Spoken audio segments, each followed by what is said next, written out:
Demain, la Cour constitutionnelle doit se pencher sur un recours déposé par plusieurs associations qui attaquent le nouveau système d'aide juridique mis en place il y a un peu plus d'un an. Une réforme qui, selon ces associations, restreint l'accès à la justice pour les personnes ayant de faibles revenus. On en parle maintenant avec nos invités. Achille Doquette, bonsoir. Bonsoir. Vous êtes porte-parole de la plateforme Justice pour tous. Alors on dit une aide juridique beaucoup moins accessible. Vous parlez de 25% de désignation d'avocats en moins.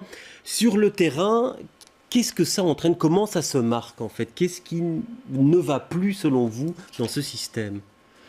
Sur le terrain, ce qu'on constate, c'est justement la possibilité d'avoir accès à des avocats prodéo, c'est-à-dire qu'on constate qu'il y a vraiment une diminution des avocats qui aujourd'hui acceptent de suivre des personnes dites indigentes. Et pourquoi? Parce que c'est plus cher? Parce que c'est plus compliqué d'avoir accès à un prodéo?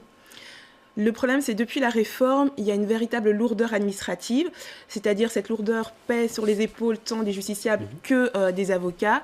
Donc ce qui se passe, c'est que la réforme impose justement, pour démontrer l'état de besoin des personnes, la récolte de certains documents. Et donc il y a une série de documents qui sont pas facile à obtenir et dès lors les personnes se découragent et de plus l'avocat doit se charger de récolter ces documents pour pouvoir les envoyer au bureau d'aide juridique pour être désigné. Donc déjà il y a cet aspect-là qui pour nous en tout cas en tant qu'association reflète le malaise. Alors il y a un ticket donc modérateur de 20 € pour la désignation d'un avocat, il faut payer la somme de 30 € pour chaque nouvelle procédure. C'est ça que vous contestez, cette réforme. Marie d'Outrepont, bonsoir, c'est vous qui plaiderez demain devant la Cour constitutionnelle.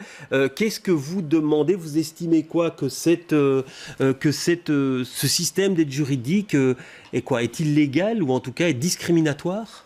Alors, devant la Cour constitutionnelle, oui, on estime que la réforme est inconstitutionnelle.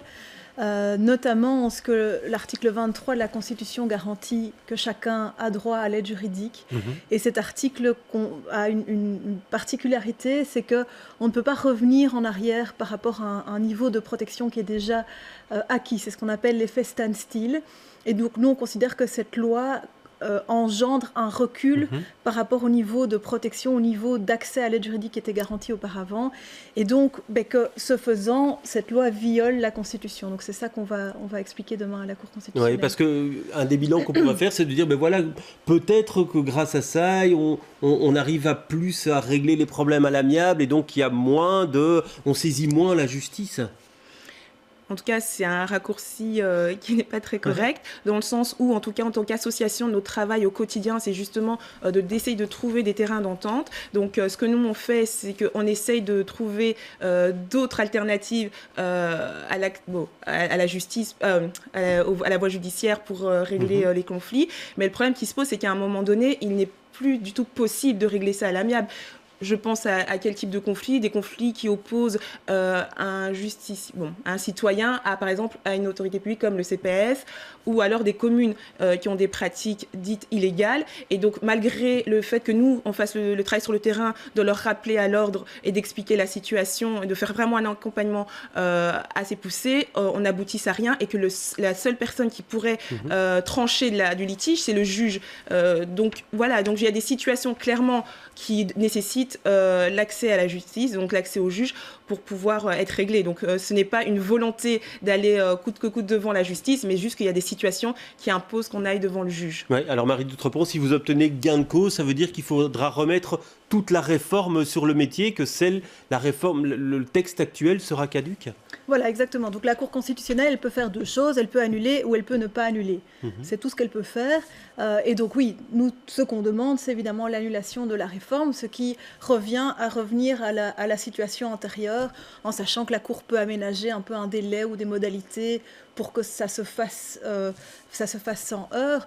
Maintenant, ça, c'est ce qu'on demande au niveau juridique. Je pense que plus fondamentalement, ce qui est intéressant, et c'est un petit peu le combat que mène la plateforme Justice pour tous, c'est une réflexion sur l'accès à la justice, qui est quand même un droit assez fondamental.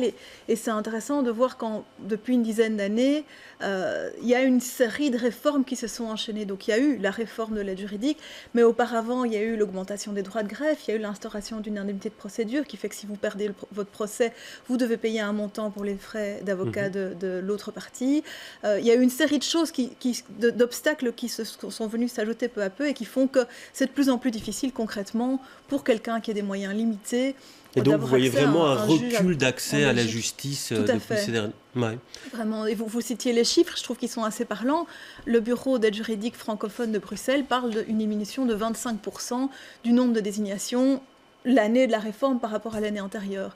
Alors qu'on voit en parallèle que la pauvreté en Belgique ne cesse d'augmenter, qu'il y a de plus en plus de SDF, qu'il y a presque un enfant sur deux à Bruxelles qui naît sous le seuil de pauvreté, et on a 25% de personnes en moins qui auraient besoin d'un avocat. Oui, on voit pourtant l'ordre des barreaux francophones qui est plutôt satisfait de cette réforme. En tout cas, quand on faisait le bilan après un an, il y avait plutôt une satisfaction par rapport à ça. Ça peut paraître paradoxal. Vu leur motivation, je pense que oui, ils peuvent s'en réjouir, mais voilà, parce qu'on entend quand même que cette réforme a évolué pour décourager quand même l'accès à la justice, autant pour les avocats que pour les justiciables. Nous, on peut que déplorer cette diminution.